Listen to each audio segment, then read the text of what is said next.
Hi guys, இன்றைக்கி Madurai style chicken சால்னா எப்படி செய்கிறதுன்னு பார்க்கலாம். அதுக்கு அடுப்பை ஆன் பண்ணிக்கோங்க. குக்கரை வச்சுட்டு அதில் நல்லெண்ணெய் ஊற்றிக்கோங்க. அதில் தாளிக்கிறதுக்கு பட்டை, கிராம்பு, ஏலக்காய், சோம்பு, பிரியாணி எல்லாம் போட்டுக்கோங்க. 2 பெரிய வெங்காயம் வச்சுருக்கோம், அதையும் போட்டு மிக்ஸ் பண்ணிவிட்டு சின்ன வெங்காயம் ஒரு 25 சின்ன வெங்காயம் எடுத்து மிக்சியில் அரைச்சி அதையும் ஆட் பண்ணிக்கோங்க. அதோட ஒரு 4 பச்சை மிளகாவை கீரி போட்டுட்டு கருவேப்பிலை போட்டுக்கோங்க.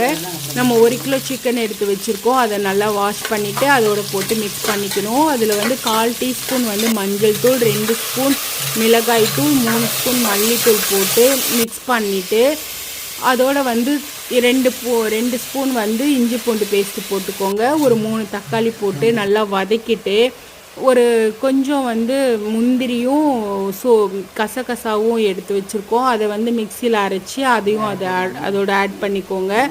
ஆட் பண்ணிவிட்டு தேவையான அளவு உப்பு போட்டுட்டு தண்ணி சிக்கன் முங்குற அளவுக்கு ஊற்றி மூடி வச்சிடணும். அதுக்கப்புறம் ஒரு 2-3 விசில் வந்ததுக்கப்புறம் எடுத்துட்டு தேங்காய் பால் ஃப்ரெஷ்ஷாக அரைச்சி அதில் ஒரு ஊற்றிட்டு அதுக்கப்புறம் அதில் ஒரு அரை ஸ்பூன் மிளகுத்தூள், அரை ஸ்பூன் சீரகத்தூள் அரைச்சி அதையும் மிக்ஸ் பண்ணிக்கோங்க. மிக்ஸ் பண்ணிவிட்டு கொத்தமல்லி இலை போட்டு இறக்குனிங்கன்னா சுட சுட சால்னா ரெடி.